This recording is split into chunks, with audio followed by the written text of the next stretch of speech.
City lights blink, but they don't speak. Empty wallets, dreams looking weak. Concrete jungle where love takes a seat. Violence whispers, struggles on repeat.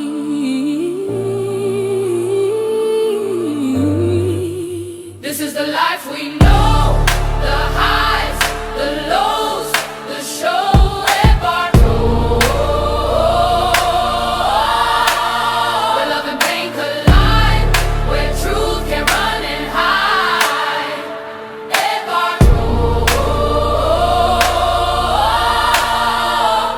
Hearts are heavy, pockets are light. My name is Pastor Lee Manning, pastor out of the Church of Jesus. Right now I'm going to Praise Temple, Pastor Crumley and Lady Crumley. I was homeless for a couple of years, maybe a few years, but it was my choice. You know, cause my drug of choice was crack, powder, and I got strung out. And what I did, I wasn't ready to just let it go. So I lived that life. I lived that life out there on the streets and being homeless and until I got tired. Once I got tired, it was like the prodigal son. He had to come to his senses. Mm-hmm. And once I came to my senses, I said, man, this ain't no life for me. And from that day forward, I never looked back. I've been clean now probably around 14, 15 years. Low self-esteem, low self-worth, and like I feel like nobody loved me, nobody cared, nobody wanted to be bothered with me. It was just, and it wasn't nobody but me, you know, the choices I made, because I didn't have to be homeless. It was my choice, you know. I could have had support, but I didn't want none of my family support. I didn't really want to be around them because I was doing drugs, I was robbing, stealing, I was doing all sorts of stuff just for that fix. Look down on you. Some of them, they treat you any kind of way, nasty. They don't trust you, talk about you. Some of them wouldn't even give you a meal. Some of them gave you a meal, you know. It was various. Well, you know, the government is only doing so much. We have a lot of houses and all kind of stuff. But you know what? It still goes back to Ed. It's what we're going to do with decisions that we make. Because if enough of us come together, we can make a change. But if enough don't come together, it's still going to be what it is. Well, me personally, I haven't come towards the community. Ain't no community really did anything for me, you know, during that whole course of time. No, ain't no community, ain't nobody gave me anything. I got out there, a herniated disc, pinched nerve in my back, neuropathy in my feet, and I'm still hopping because I ain't gonna ask nobody for nothing. And if you do ask them, sometimes you might get them, sometimes you might get your feeling hurt. And you say, well, you told me if I need anything, actually. But it didn't really mean that.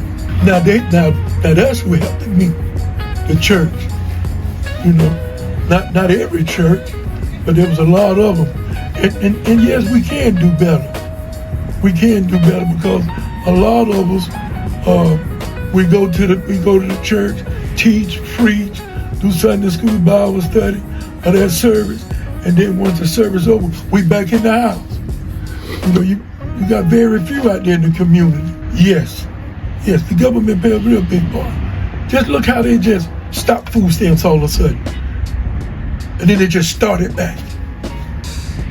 That shows some type of control, don't it? So we can cut this off anytime we get ready. We can cut it back on. But tomorrow ain't promised.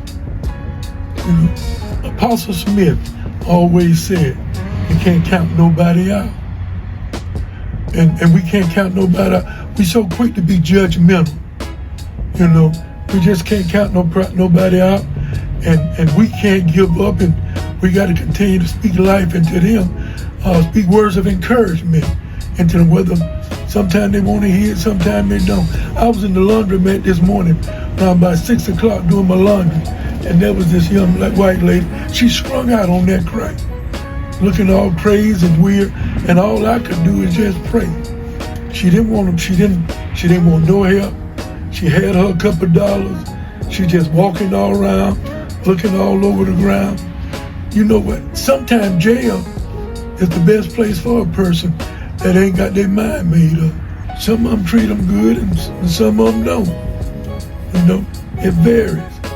I'm gonna use me. When I was out there, I went back to jail, and then they sent me back to prison. You know what?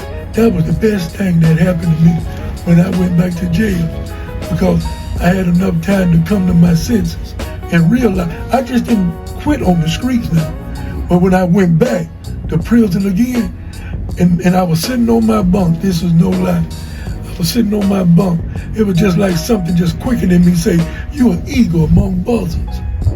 I said, "What? You an eagle among buzzards." And from that day forth, I never looked back. We are stronger in our faith through our trials and tribulations. We got to, now me personally, I got to have some, my faith got to be greater than your faith. He gave us all a measure of faith. That's how we build upon it. But my faith got to be way stronger than yours, because I done been through some things you might have never even been through. So you might have been through the drugs, the alcohol, the robbing, the stealing, and all that whoremonger and all that stuff. And see, if you ain't been through that, and I done been through it, there's a difference there.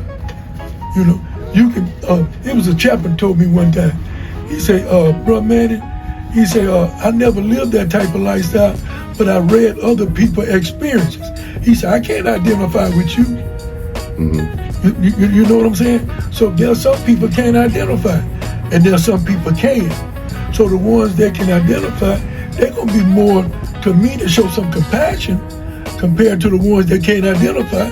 They're gonna look at people, not all of them, like they running schemes or they just cutting and crapping, ain't gonna change. You know what I'm saying? But let something happen in their house. Well, how will I help the homeless? I would, well, you got all kind of room board out. You got all kind of stuff out there. I'll continue to do what I'm doing. When I see one, I try to encourage them. Or if I got some change on me, I try to give them a few dollars. Whatever they do with it, that's on them. Or that McDonald's or Burger King, that's what I'm gonna do. I'm gonna keep speaking life into their life. Can do better. We can give to anybody that come over here. We do more for them than we have to do for our own. In the land of the free, they can come over here and get all kind of grants and all kind of stuff and this and that. But the ones here, and then a lot of them here ain't too much seeking anything. You know, there's always room for progress. I'm gonna put it like that. Yes, some of them have given up on life till they took their own life, and some of them just a step away from taking their life. You know, no. It goes back to the individual. It goes back to the individual and how he look at things from whatever his perspective, and what do he want to do to be a part of something, you know? Amen. Hey, welcome back to the show, everybody. I hope you all enjoyed the clip you just watched and everything. That, you know, I like what the dude said, because some of what he said is some of what you choose to do. Whether you choose to do the drugs or whatnot, alcohol, I know sometimes depression sets in, sometimes just factors of life happen to where you can be just on the other side of the doors that you live. You know, we all should have a heart. If we got enough, why don't we give enough? Because the more that we get, the more is required. So it says in the Bible. You know, the only thing I want to do is, like I said, I want you all to have some happy holidays. I thank you all for really your support and everything, subscribing and all that kind of stuff. Keep it going. Let's continue to try to get the homeless the help that they need, or let's start something together to where we can serve more of them and rehabilitate them from the streets back to being, you know, what we consider mankind. But we all in the same boat. We just got different things that happen. Until later, stay blessed. Be happy. Enjoy your holidays. Hey, look, if you gain some weight, you better start jogging or at least walk it off. Y'all have a good one now. Later.